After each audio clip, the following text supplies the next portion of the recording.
कि मैं साबका सरपंच हूँ तहसील बनी पंचायत ढग्गर का। तो हमारे वहाँ एतवार से मिलिटेंट आए हुए हैं।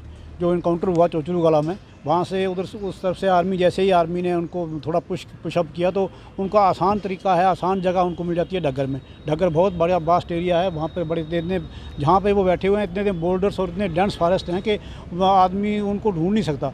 हालांकि आर्मी और ये पुलिस का एक्शन चल रहा है, सरकार बैठी नहीं है, सरकार काम अपना कर रही है। लेकिन मेरी स्पेशल गुहार डी हिसाब से ये है कि वहाँ पर पुलिस का और ये CRP का काम ही नहीं है, क्योंकि इतने बड़ा जंगल है और हमारी CRP और पुलिस जो है वो शायद मैं समझता हूँ कि उस काम के लिए ट्रेन नहीं है। लिहाजा मेरी गुहार है कि जो SOG की पोस्ट पहले से लगी हुई थी वहाँ पे चोचरू गला में और कमलोग गला में, उनको दोबारा बहाल किया जाए और ढग्गर में आर्मी डिप्लाई की जाए, ताकि लोगों में जो इनसिक्योरिटी इस वक्त फीलिंग हो रही है वो सिक्योर लोग समझें। और हमारी जो गन पहले ऑर्डर हुआ था, गवर्नमेंट ऑर्डर इलेक्शन से पहले डिपॉजिट करने का कोड ऑफ कंडक्ट लगा हुआ था, तो उस वक्त हमने वो जमा करवाए थे हथियार अपने। तो डी साहब से गुहार लगाता हूँ कि वो हमारे वेपन भी आज ही बल्कि ऑर्डर किया जाए, ताकि हमें कल वेपन मिल सके, तो ताकि लोगों में थोड़ी सी जो इनसिक्योरिटी की फीलिंग है, थोड़ा सा तो आदमी समझे कि चलो हम अगर मरेंगे भी तो लड़के मरे। जिन लोगों ने भेड़ें पाल रखी हैं, भेड़ बकरियों वाले लोग जो हैं वो गांव से 15-20 किलोमीटर ऊपर चढ़ते हैं धारों में, और वहाँ पर उनके लिए कोई सिक्योरिटी नहीं होती है, और मिलिटेंटों के लिए आसान एक आश्रय बन जाता है उन इलाकों में जाके। तो मेरी ये भी गुहार रहेगी कि अगर आर्मी डिप्लाई हो तो आर्मी पूरी रात को गश्त कर लेती है और उनको चांसेस नहीं होता वहाँ पर बैठने का। लिहाजा इस बात को मद्देनज़र रखते हुए कि ढग्गर से 15-20 किलोमीटर ऊपर भी इलाका है और ऊपर भी आबादी, अब 1 महीने के बाद वहाँ पर भी आबादी हो जाएगी। तो सीजनल आबादी जो बकरवाल लोग हैं, गद्दी लोग, या बकरवाल तो वहाँ नहीं होते, गद्दी होते हैं हमारे वहाँ के ढग्गर के लोग, गाँव के लोग भी जो अपनी भेड़ें जो है भैंसें लेकर के माल मवेशी लेकर के जाते हैं, उनको भी ताकि सिक्योरिटी मुहैया हो। साहब ने बताया कि कुछ दिन पहले जहाँ पे चोचरू गला में एक वहाँ पे इनकाउंटर हुआ, वहाँ पे एक हमारा पुलिस का सिपाही वो शहीद हो गया। मैं सबसे पहले उनको श्रद्धांजलि अर्पित करता हूँ। उसके बाद ये कहना चाहता हूँ, जैसे वहाँ पे ये वारदात हुई और वहाँ से मिलिटेंट्स को जो हैं अब जंगल में छुपे हैं, सर्च ऑपरेशन चल रहा है।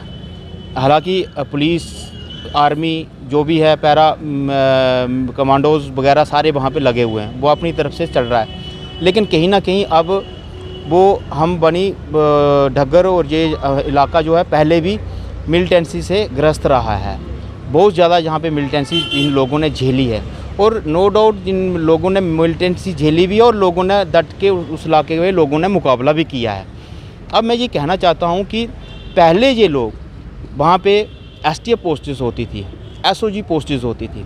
जैसे मैं बताना चाहता हूँ, हमारे वहाँ पे एरिया में गले हैं, कमलोग गला, चोचरू गला, देरी गला, ये गले हैं। वो इन इलाकों में इनका पैसेज था, ये रास्ता था, इन इलाकों से ये गुजरते थे। वहाँ पे STF पोस्टेज और SOG पोस्टेज लगाई हुई थी। और जो वैली थी, ढग्गर वैली थी, जैसे ढग्गर में था, रोलके में थे, और ये अपने सदरोते में, यहाँ पे आर्मी डिप्लॉयड की गई थी। इसलिए की गई थी कि लोग यहाँ पे जंगलात ज़्यादा है, पहाड़ी एरिया ज़्यादा है, जहाँ पे लोकल जो पुलिस है इतनी ज़्यादा वो मूवमेंट नहीं कर सकती है, इसलिए आर्मी को वहाँ पे डिप्लॉयड किया।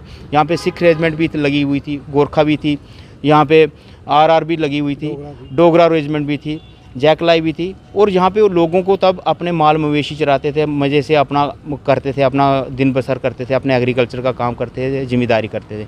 लेकिन जब से ये वारदात हुई है 2-4 दिन पहले, अब लोगों में इनसिक्योरिटी की फीलिंग वहाँ पे आ गई है, और लोगों में ये लग रहा है, दहशत का माहौल वहाँ पे हो गया कि अब ना तो आर्मी है, ना SOG पोस्टेज है, ना STF पोस्टेज है।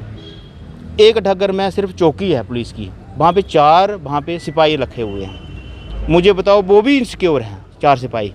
लोग तो हैं इनसिक्योर, लेकिन वो 4 सिपाही भी इनसिक्योर हैं। और कहीं ना कहीं बड़ी वारदात ना हो कल को, इससे पहले हम DC साहब के पास यहाँ पे पेश हुए, मेमोरेंडम दिया कि यहाँ पे हम लोगों को एक आर्मी की डिप्लॉयमेंट होनी चाहिए, और जो STF पोस्टेज, SOG पोस्टेज, जो ट्रेन SOGs थे यहाँ पे, उनको दोबारा डिप्लॉयड किया जाए, वहाँ पे चौकियाँ फिर दोबारा बहाल किए जाएँ। तो और अभी मैं एक बात और बताना चाहता हूँ कि वहाँ पे अभी जब इलेक्शन चल रही है, इलेक्शन ड्यूरिंग इलेक्शन जहाँ पे डिस्ट्रिक्ट में, हर डिस्ट्रिक्ट में एक ऑर्डर निकला है कि अपने अपने वेपन्स जो हैं वो जमा करवा दिए जाएं। अब हमारे इलाके के लोगों में अपने पर्सनल वेपन जो हैं वो सारे के सारे लोगों के थाने में जमा हैं। इस वक्त लोगों एम्प्टी हैंड है, खाली हाथ हैं, वो अपनी पर्सनल सिक्योरिटी के लिए भी वो आगे नहीं आ सकते हैं। क्या वो लोग डंडों से मुकाबला करेंगे उनसे? लेकिन चलो हम ये तो नहीं कह सकते कि हम उन अपने वाले वेपनों से उनसे मुकाबला कर सकते हैं, नो। लेकिन एक अपने आप में एक सिक्योरिटी आदमी फील करता है कि वेपन है। मैं ये भी कहना चाहता हूँ कि वेपन्स को अभी टेरर यहाँ पे इतना ज़्यादा फैल रहा है, दोबारा आ रहा है टेरर, और कहीं ना कहीं सिक्योरिटी की फीलिंग दोबारा आ रही है।